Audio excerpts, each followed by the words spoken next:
SPB சரண் அவர்கள் அபிஷேகாவிற்கு cycle ஒண்ணு பரிசா கொடுக்க போறாரு அப்படிங்கிற தகவல் தான் சமீபத்தில கிடைச்சிருக்கு. என்ன நடந்திருக்கு அப்படிங்கிறது தான் இந்த ஒரு வீடியோல நம்ம பார்க்க போறோம். சரிகமப நிகழ்ச்சியில இந்த ஒரு சீசன்ல எஸ்பிபி சரண் அவர்கள் அபிஷேகாவிற்கு ரொம்ப ரொம்ப ஆதரவா இருக்காரு அப்படிங்கிறத நம்ம நல்லாவே பார்த்து வந்துட்டு இருக்கோம். அவங்க என்ன ஒரு மிஸ்டேக் பண்ணாலும் சரி, உடனடியாகவே அந்த ஒரு மிஸ்டேக்க கரெக்ஷன் பண்ணி அவங்கள அடுத்த கட்டத்துக்கு கொண்டு போக ஹெல்ப் பண்ணிட்டு இருக்காரு. அபிஷேகான்னு மட்டும் இல்ல, எல்லாருக்குமே அந்த ஒரு விஷயத்த பண்றாரு. பட் கொஞ்சம் எக்ஸ்ட்ரா கேர் அபிஷேகா மேல இருக்கு. ஏன்னா அவங்க ரொம்ப கஷ்டப்படக்கூடிய ஒரு ஃபேமிலி. அண்ட் ரொம்ப கஷ்டப்பட்டு தான் இந்த ஒரு இடத்துக்கு வந்திருக்காங்க. அந்த ஒரு காரணத்தினால தான் எல்லா ஜட்ஜஸுமே சரி, அபிஷேகாக்கு கொஞ்சம் எக்ஸ்ட்ரா கிரெடிட்ஸ் குடுத்து வந்துட்டு இருக்காங்க. அந்த வகையில சமீபத்தில எஸ்பிபி சரண் அவர்கள் அபிஷேகாவிற்காக ஒரு சில முக்கியமான விஷயங்கள் பண்ண போறாரு. குறிப்பா அபிஷேகாவிற்கு சைக்கிள் ஒண்ணா பரிசா குடுக்க போறாரு அப்படிங்கிறது தெரிய வந்திருக்கு.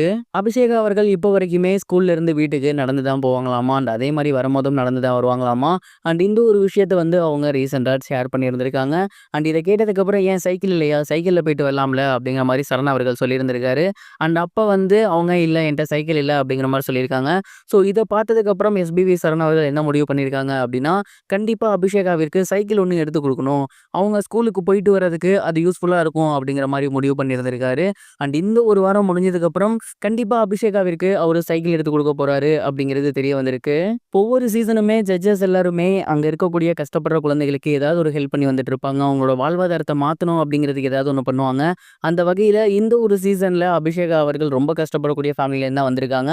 அவங்களுக்கு ஏதாவது பண்ணணும் அப்படின்னு சொல்லி எஸ்பிபி சரவணா அவர்கள் அவங்களோட டே டு டே லைஃப்ல எது முக்கியமா தேவையோ அந்த ஒரு விஷயத்த எடுத்து பண்ணியிருக்காரு அப்படின்னு தான் நான் நினைக்கிறேன். அண்ட் இதுக்கப்புறம் அபிஷேகா அவர்கள் எப்பவும் போயிட்டு வரதுக்கு சைக்கிள் ரொம்ப ரொம்ப யூஸ்ஃபுல்லா இருக்கும் அப்படிங்கிற மாரியும் நான் நினைக்கிறேன். அண்ட் இந்த ஒரு சீசன்லயும் அந்த ஒரு நல்ல விஷயம் தொடர்ந்து வந்துட்டு இருக்கு.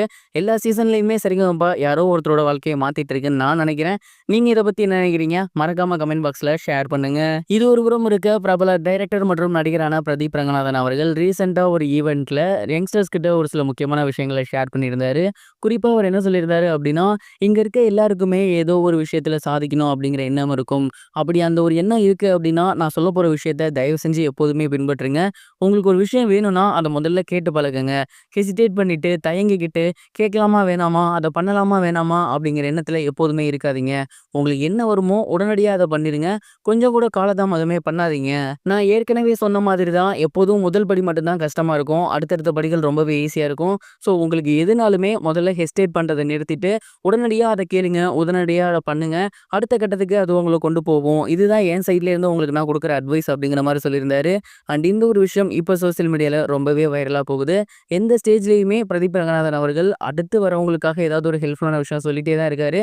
இதுதான் அவரோட இந்த ஒரு வளர்ச்சிக்கு காரணம்.